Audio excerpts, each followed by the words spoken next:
All right, Dolphin fans. what a what a ride this has been. Now, um, the bulk of this video is going to be basically um, a review of the Dolphin season. I know there's one more game left. I am aware of that. But a couple things I wanted to touch on first.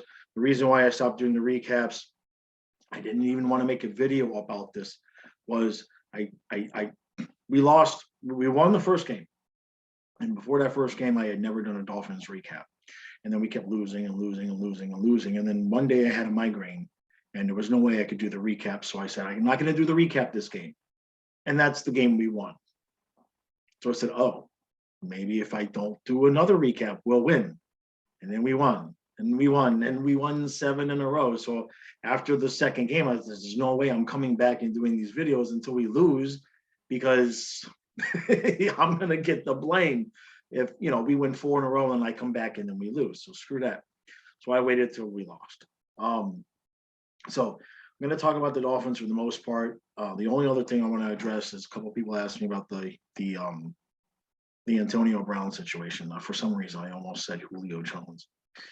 I got my fantasy football team on my mind because I made the Super Bowl, and my opponent had Jamar Chase yesterday. So,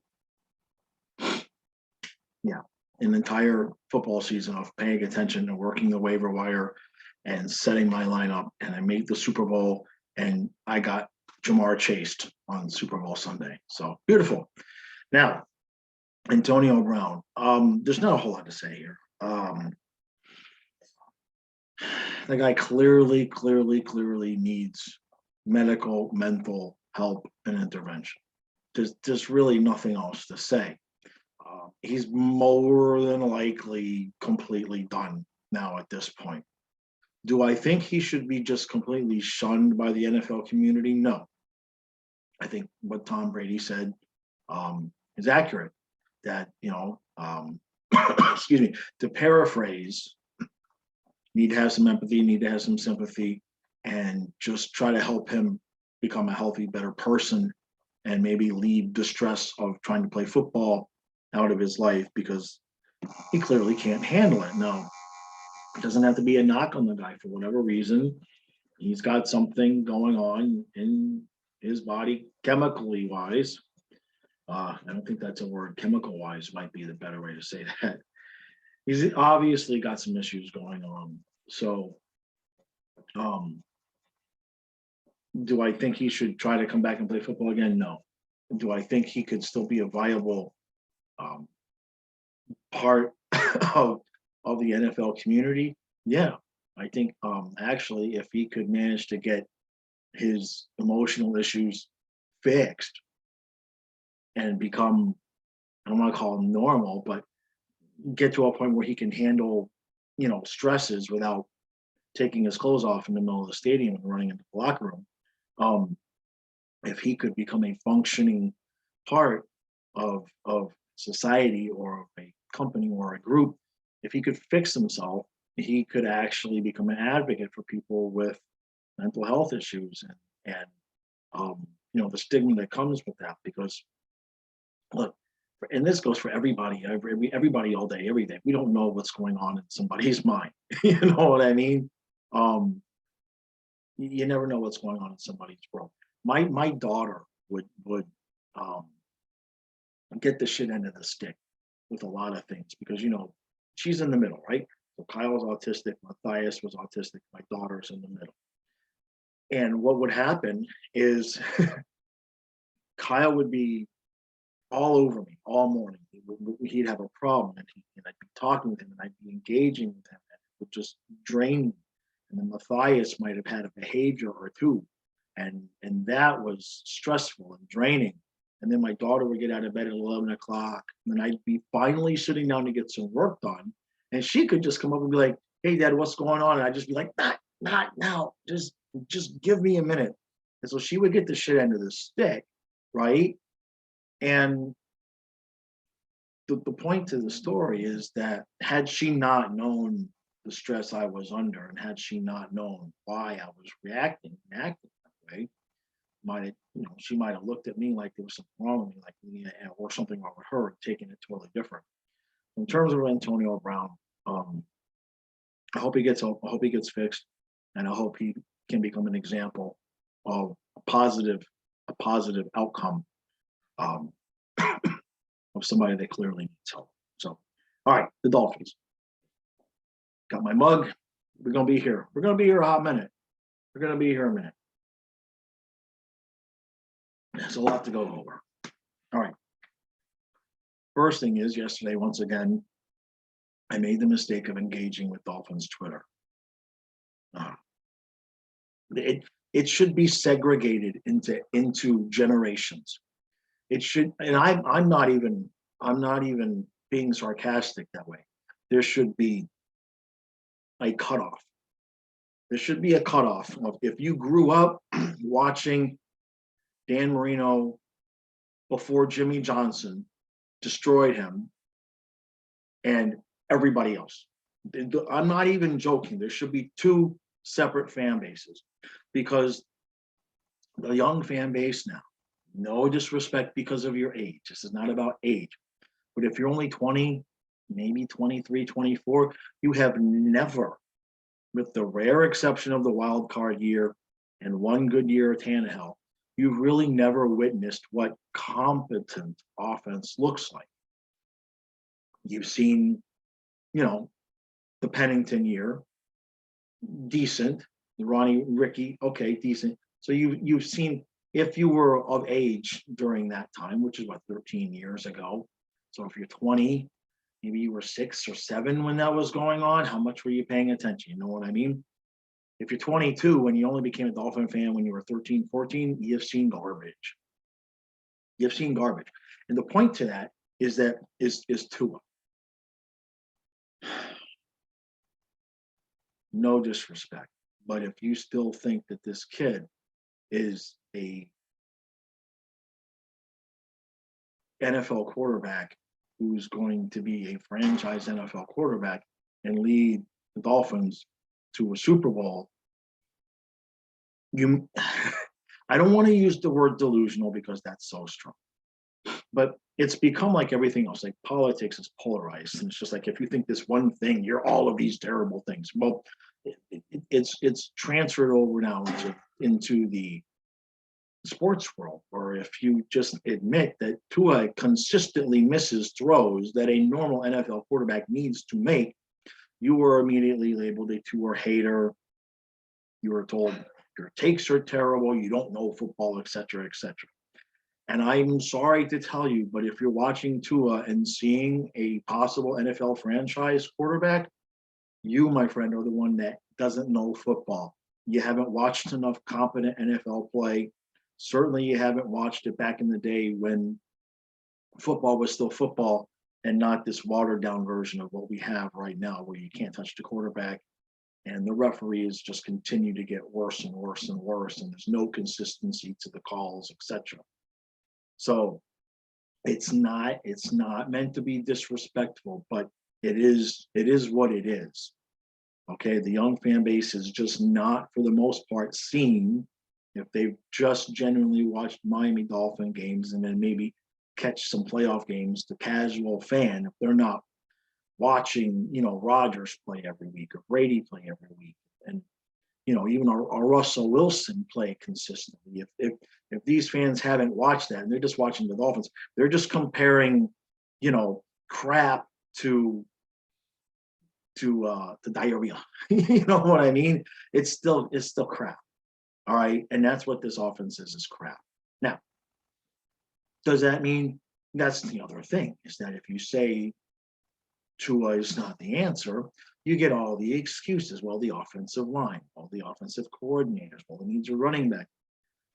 And it becomes this thing where if you just talk about Tua, then, the assumption is that you're blaming it all on Tua.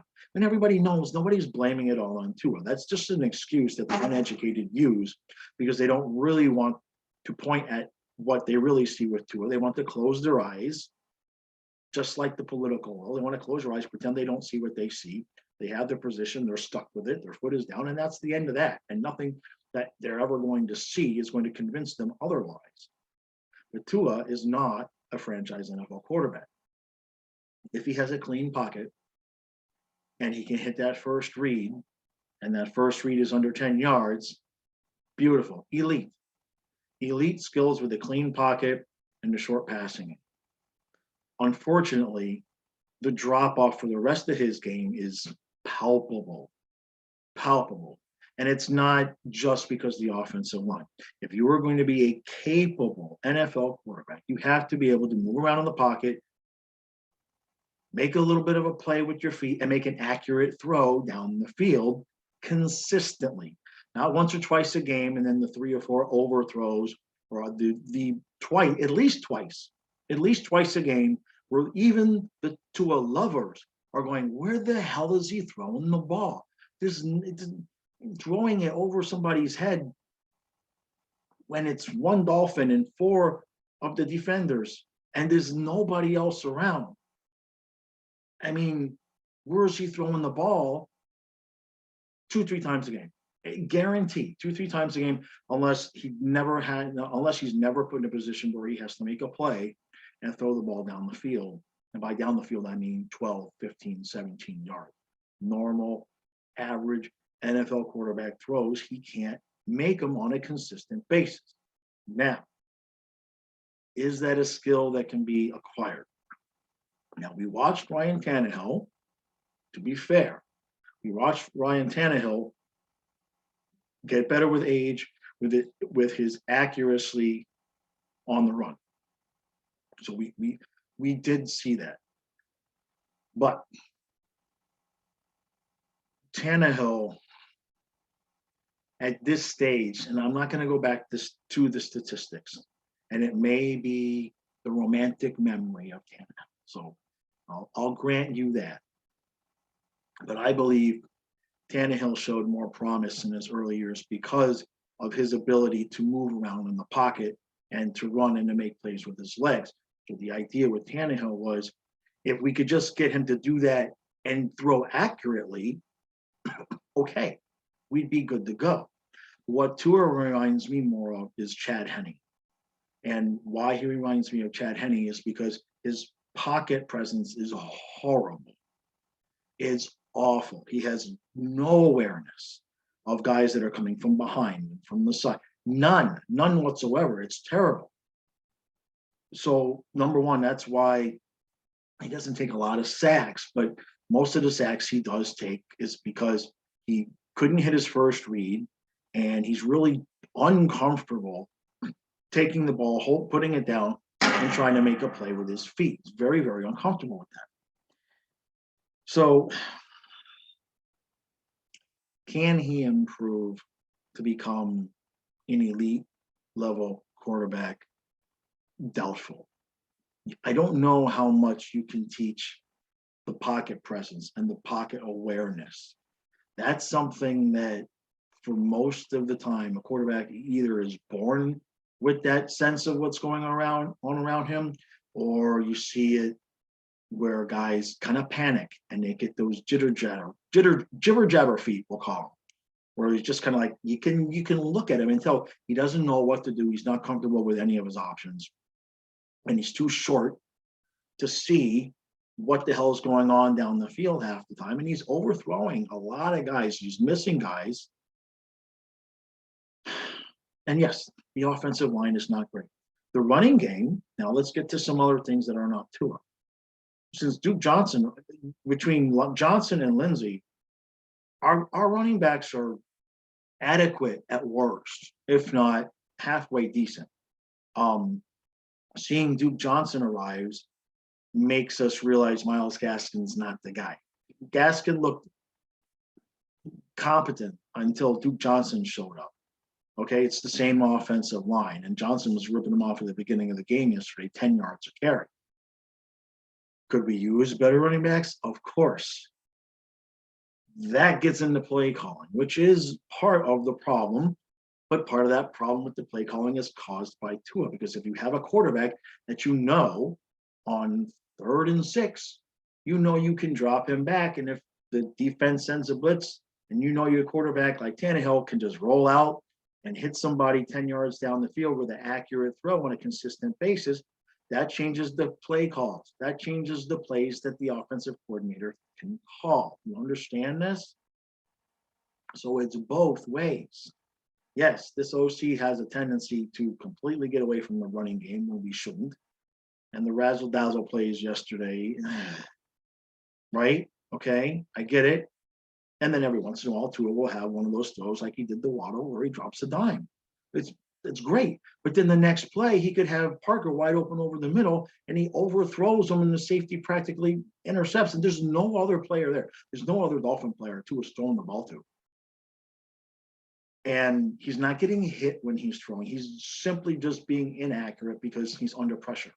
And if you're an NFL quarterback and you're going to be inaccurate because you're under pressure, you're not going to be an NFL quarterback for very long. I don't care who you are. I don't care where your draft is. I don't care that all the people want to say you're hating on Tua. No, it's called realism. It's called being realistic. And people I'm seeing are clinging to Tua the same way they would cling to a political candidate, right? Regardless of whatever the hell you see them do, you still go vote that same way. You see what I'm saying? And that's where we are as a fan base with Tua. Now, the offensive coordinators are not helping. The offensive line is not helping. It is extremely difficult as an offensive coordinator to have the skill set of the offensive players that we have and call a competent game. You don't really have a true power running back. So you don't have a guy that you can just line up and smash mouth 3-4 yards at a time to soften up the defense. You don't have that. We don't have a guy that's really consistently catching passes out of the backfield. So the screen game is inconsistent at best because since your tackles are weak, the screen game might, the Titans got us a couple of times yesterday with the screens, right? They just let us come in and boop, right over everybody, and the back catches it and off to the races. So we definitely do not use the screen game all that much. Now, why is that? Something tells me that is because this offensive coordinator does not trust Tua to make the proper decision under pressure. That is what is happening. Okay, I would be willing to practically guarantee that if you got this offensive coordinator and the staff or got somebody off the record, they would say they're calling the plays that they're calling because they don't trust Tua, even if he knows the pressure is coming. Okay, they don't trust him to make the right decision or an accurate throw consistently enough because we cannot afford the turnovers the way we got. Now, the turnovers and Tua's with the fumbles. There's nothing you're going to do about that, especially with the wet weather. He's not a big guy. His hands are not huge. He's going to have trouble handling the ball. End of discussion. Maybe he could try some gloves, but you can't fix small hands. It's just not going to happen. So where do we go? Well, let's talk about the defense for just a second, because that's another thing that happened during this entire season was we looked great against the Patriots, and then we got completely shellacked against Buffalo, and it went downhill from there. Then all of a sudden we started with these exotic blitzes and everything, and the next thing you know, we looked great again on defense. So the talent is there. We know the talent is there. It has to be used properly. And that is something that is extraordinarily important with this group on defense. They have a specific set of talent. They have talent that can play a specific way. You have to call the right defenses for this group, or they can go from looking elite to really bad, really fast. So the defensive coordinator is an extremely important position on this team. The defense, in my opinion, played well enough through 2.5, 3 quarters yesterday to keep us in that game if we had anything remotely close to a competent offense. So what do we do? Well, we're not going to be getting rid of Flores and Greer now that we won these 7 in a row and still have a chance next week to go out there with a winning record. You know that's not going to happen. Tua. Now, I already made a video about this. I'm already on the record. I do not want Deshaun Watson on this football team. I don't run the team. I don't have any control over that. None of us do. But in terms of if I had in this hand, would I rather struggle for another year with Tua or go win a playoff game or two with Deshaun Watson? That puts a knot in my stomach. It's a tough call. And I don't think the fan base should be fighting about that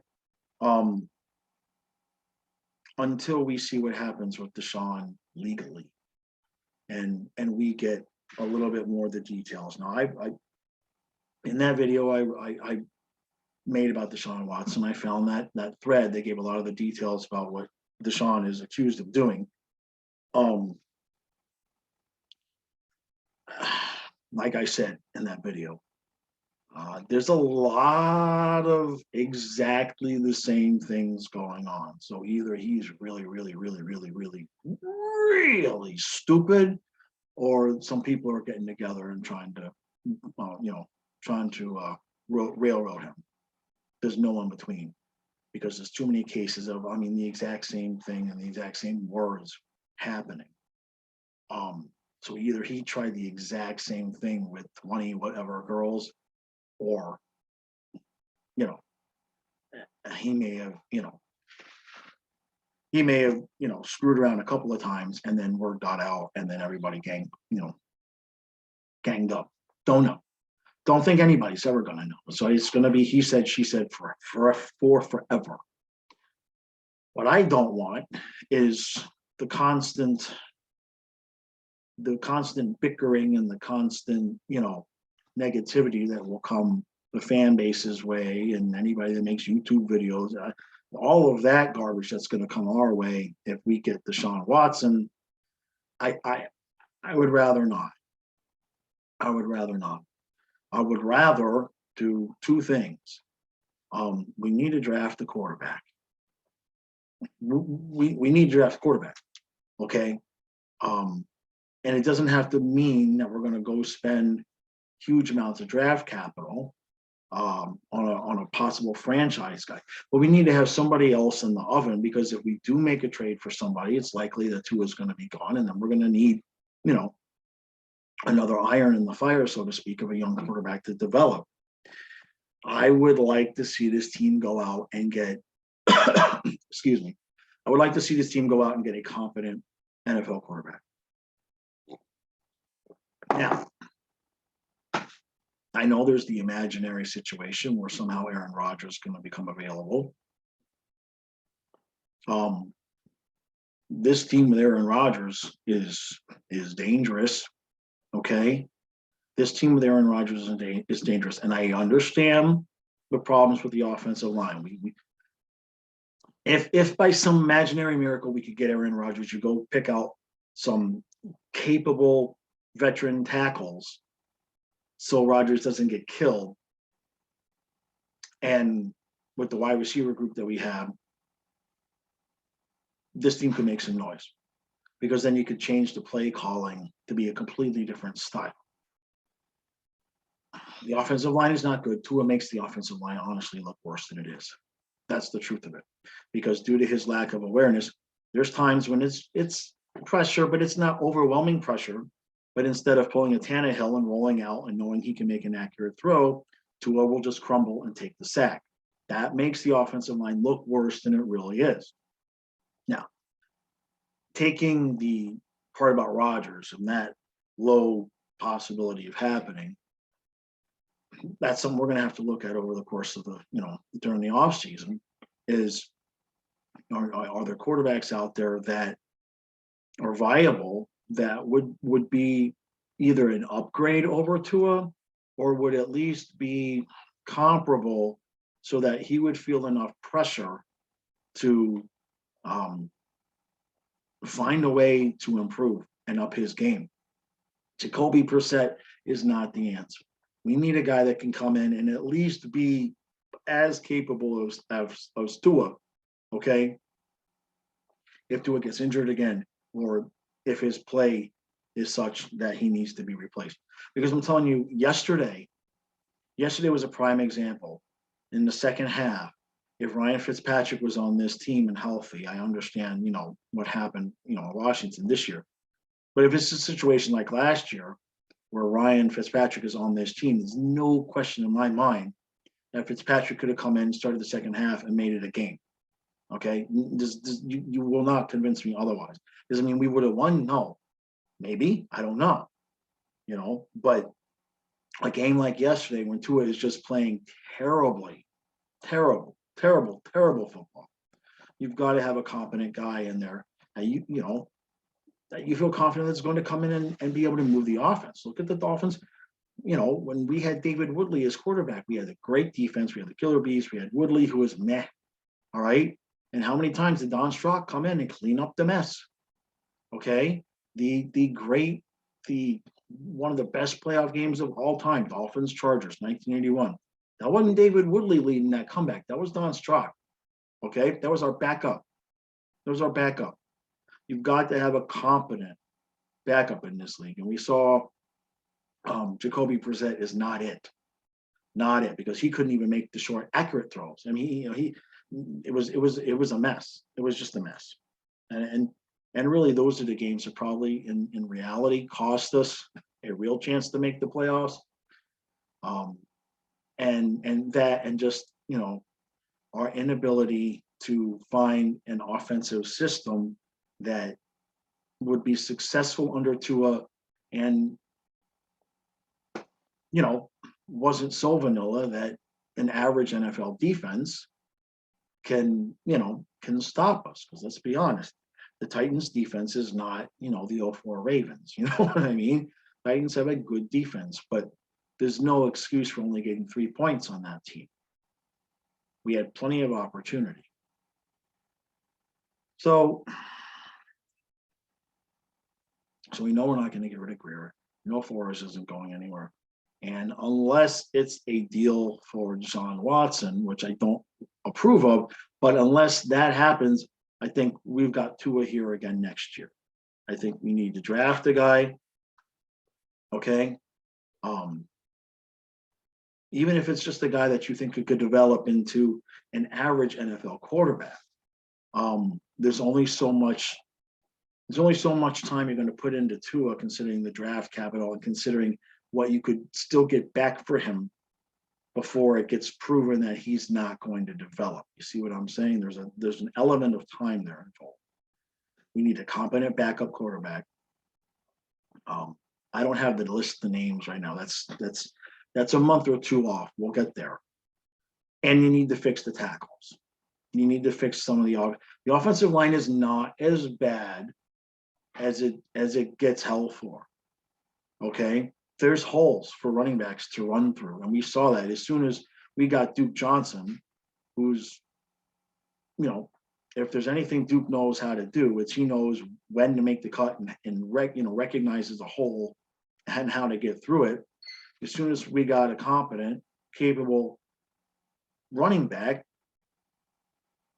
running game looked pretty good. If the coaches would have kept running the ball, I can't count how many times, even during the winning streak, where I was watching Myles Gaskin, and you watch and you're like, cut, there's a hole, and he's too slow. He hits the holes too slow. I'm telling you, the running backs and the combination of running backs and Tua make this offensive line look worse than it is. You have to have complementary players. They're not great, but they're not terrible. They're not terrible to the point where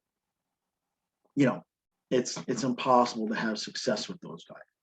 Do we need to? We at the very least we need to get one upgrade at tackle at the very least. I'm not saying that's the only thing, but I think that you keep Duke. You've got to get a bell cow running back. If this is the offense you're going to run. And this is the other thing. This is not on Tua or the offensive line. This is Flores and Greer. And this right here is the one thing that I would say is fireable. If your plan was to get Tua and you know you're going to be this ball control, short passing offense. And that's your game, is field position, ball control, play deep. What in the hell were you doing ignoring the running back position the way you have? Just idiotic, just doesn't even cover it. So, yeah, Tua is what he is, and the offensive line is meh, okay? But the personnel that they've chosen at running back makes it look worse than it is. There are holes there for running backs to go through. And I know not everybody's Ricky and Ronnie, but there's holes there. If Ricky and Ronnie were back there, they'd be knocking it out of the park. Okay? Offensive line is competent. It's not good, but it's competent. And if you had Duke Johnson has proven it. Okay? The offensive line didn't suddenly get better. It's the same damn guys. It's the same holes. We just now have a running back that's hitting the holes in that split second sooner than a Gaskin or Ahmed was. So that's the one thing that is completely on management. And I don't know if that's all Greer or if Flores says, no, we're good. Or Flores, I mean, obviously they've gone out and they got Lindsey and they got Johnson. So clearly somebody in the building knows the running backs are inadequate.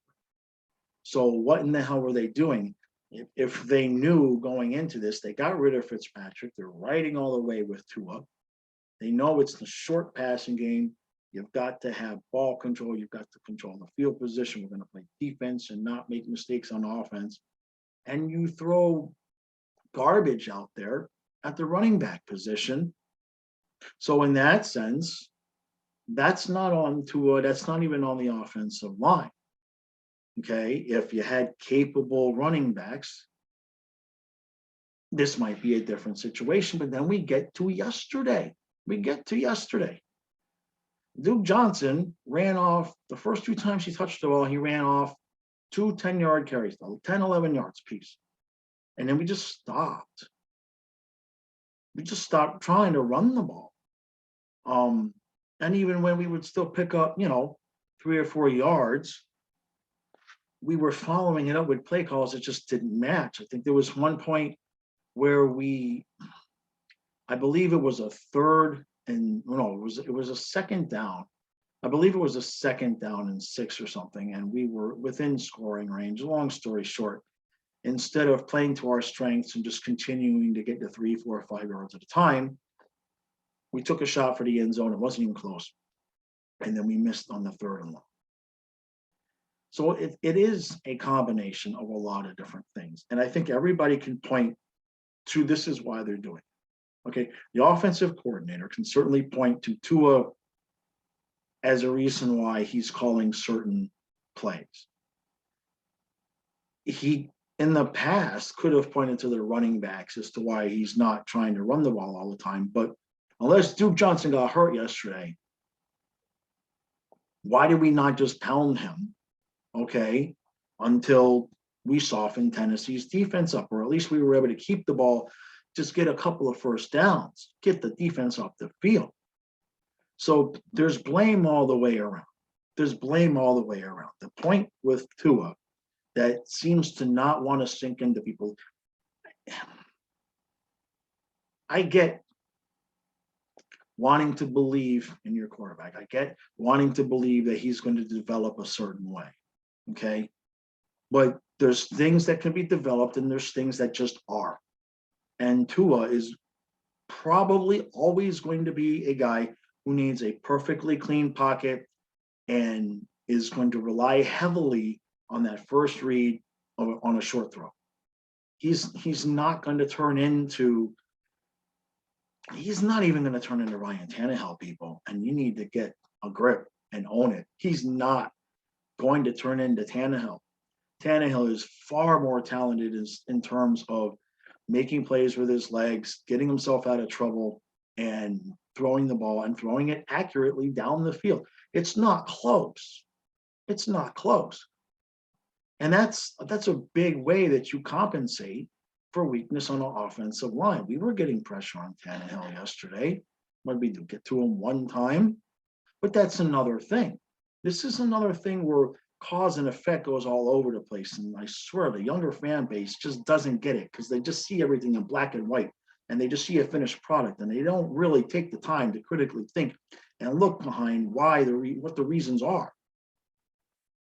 Okay, when you have a mobile quarterback like Tannehill, you can't just start blitzing all the time and sending pressure, because he's going to roll out and he's going to get out of that pressure long enough to find where the mismatch is and make an accurate throw. So you can't play defense that way.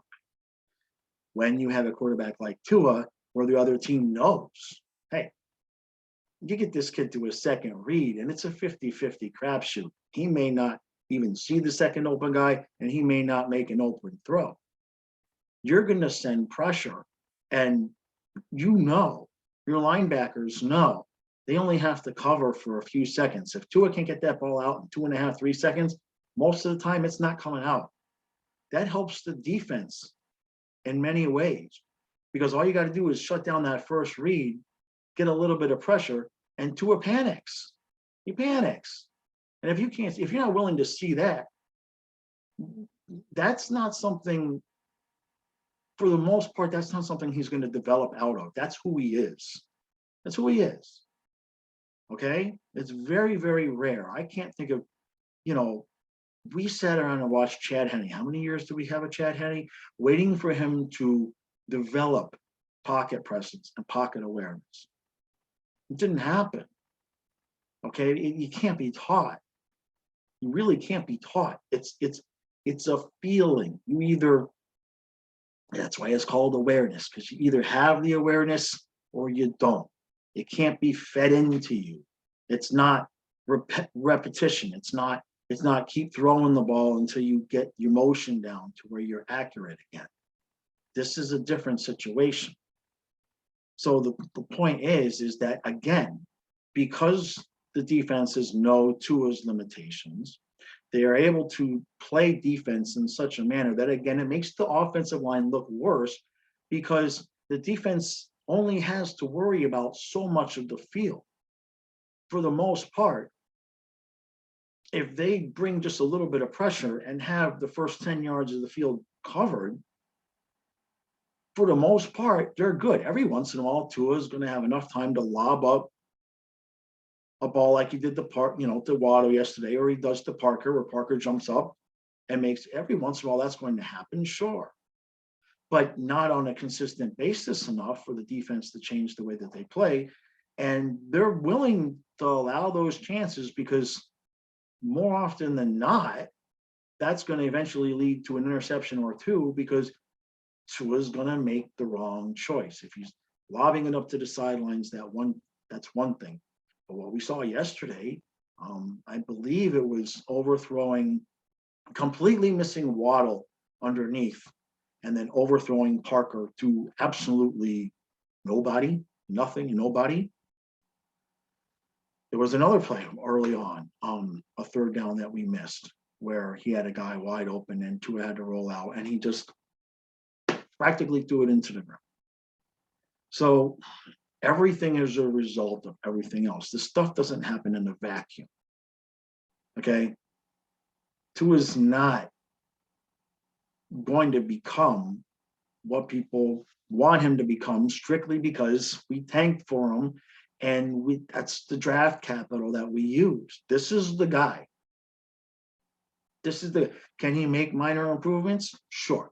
Would he have the capability and the possibility of, in practice rolling out and making more accurate throws? I believe that can happen. We saw that with Tannehill. But Tannehill had the natural ability, okay, to escape from the pressure. And he was a lot more durable, okay? Tua, it's nowhere near the same natural ability like a Tannehill does to make plays with his legs and find the open guy down the field. That's why it was called check down Chad. That's why Chad Henny was check down Chad, because he relied significantly heavily on his first read. If you forced him into going into his second or third read, he struggled. Whether or not an NFL quarterback improves on that depends on the reasons why they're struggling. If it's mental, because they're not reading the defenses properly, that can be fixed. If it's mental and they're panicking because they have terrible pocket awareness and they get skittish when there's pressure, that's a much more difficult problem to solve. That's nowhere near as easy to solve. And I'm not trying to give a certain segment of the fan base shit. We're trying to get you to understand that you have to look past the exact end result of what you see on a given play and understand that so much goes into it, the type of the defense, the offensive calls, the offensive coordinator calls. The fact that we don't even usually keep a running back in to chip blockers. The fact that because Tua's awareness is so bad that really teams don't even have to blitz that much. Okay, they can get moderate pressure on Tua from our inadequate tackles, and Tua will panic and make a poor decision. And that happens way too often. So, what do I think is going to happen? I would be absolutely shocked if we didn't bring Tua back next year and give him another shot. I think we need a significant upgrade at backup quarterback. And we need to draft a guy. And for the love of God, Duke Johnson, yes. Lindsey, I'm on the fence with Lindsey, depending on who we get. But I know you can't just go find Derrick Henry somewhere, okay? But we need a big, tough, strong running back, and maybe two of them. If this is the offense that they're going to run, okay? If this is the offense that they're going to run, the short passes and the ball control, we've got to have running backs that match that system. It was an absolute disaster going into this year thinking Myles Gaskin and Ahmed were going to be the guys to carry the ball in this system. Because Tua is not Mac Jones. He's not Mac Jones, and for that matter, Flores isn't Belichick either. And I realize the Patriots' offensive line is probably a lot better than ours. But this offensive line is not as bad as it looks. It's just not. It's not good. It's meh, but it's not terrible. It looks worse than it is because we don't have complementary players to make anything happen if anything goes wrong with the offensive line. And that's the bottom line. So I think we'll probably go out. I mean, look at the Patriots. They just put 50 on Jacksonville. 50. Okay? We lost. You see what I'm saying? It was a good run. It was a good run. We definitely won a couple of games there. I mean, the Jets game too, they don't have a good game. But the defense was playing so out of its mind that we were able to, overcome those things. And it wasn't like all of a sudden he was lighting it up either. The team has a lot of issues. Defensively, just keep doing what we're doing, right? Just keep doing what we're doing. And in the offseason, running back, backup quarterback, draft a quarterback, get a tackle or three, you know what I mean? Maybe switch some guys around.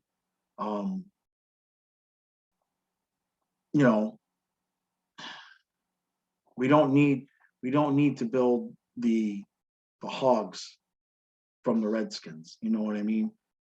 We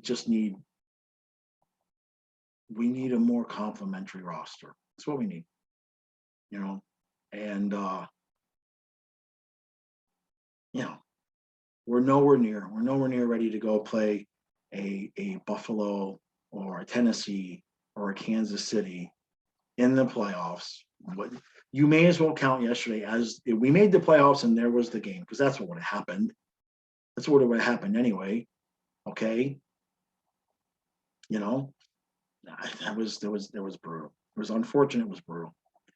All right, I believe I've chatted here long enough. It's been a while. I wanted to kind of come on. For those of you who only watch this channel and don't watch the hockey channel, the reason I told you why I stopped doing the recaps, because the Dolphins were losing. But what I've had COVID. I'm good now, but I had it for about 3 weeks. So that's why the picks videos and everything stopped. I'm obviously going to pick it back up now, and then I'm gonna try to go as hard with it as I can during the playoffs and everything. But I just didn't want to come back and do a Dolphins video while we were winning, because that would have been stupid. I wanted to wait for us to lose. So if you enjoyed the content, please hit that like button, hit the subscribe button, and share it. If you guys are on any NFL groups, Dolphin groups, whatever, share the video. I'd like to hear, even from the people who are going to think I'm ragging on you. I'm not trying to be disrespectful, but there is a certain segment of the fan base that just doesn't get it because they've never seen it to get it. They don't understand what they're seeing out there. They're casual football fans, and they've got a place to talk about it on Twitter, and they don't really understand the intricacies of what's going on. And just because somebody like me has white in my beard and says that Tua's not the guy, it doesn't mean we're hating on him or we think the rest of the team is ready to go and it's just all Tua's fault. Stop making it all about one thing. This is not freaking politics. This is sports. There's a lot of different things that go into it. There's a lot of cause and effect. And if you want to really understand the game, watch watch film of football from the 80s and the 90s, and then watch it today. Okay, put some time in actually watching the film and watching other teams and other quarterbacks, good quarterbacks, bad quarterbacks, and noticing not just the difference in the individual players' play, but what happens when one guy is better than everybody else, or one guy is worse than everybody else, or how teams are able to focus in on a player or a team's weakness and make it look worse than it is. That's Belichick's magic. That's why he is what he is, because he can take your weak spot and poke at it and poke at it and poke at it until you bleed out and make you look way worse than you are. Way worse than you are. And that is what's happening here with the Dolphins. They know exactly how to play Tua. And because the defenses know how to play Tua, it makes the rest of the team, especially the offensive line, look worse than it is, because the defense doesn't have to account. They don't have to worry about us sending 2 wide receivers down the field every play for 20 yards. They don't have to worry about that crap. They only got to play defense the first 10 yards. They'll take their chances the rest of the way. Because their attitude is that 50-50 chance Tua misses the throw anyway, or doesn't hold on to the ball long enough to even see an open guy. All right. Appreciate the support. And I'll see the rest of you tomorrow with the Panthers. Should be good to go for the live stream 1 hour before the game tomorrow night. Stop recording.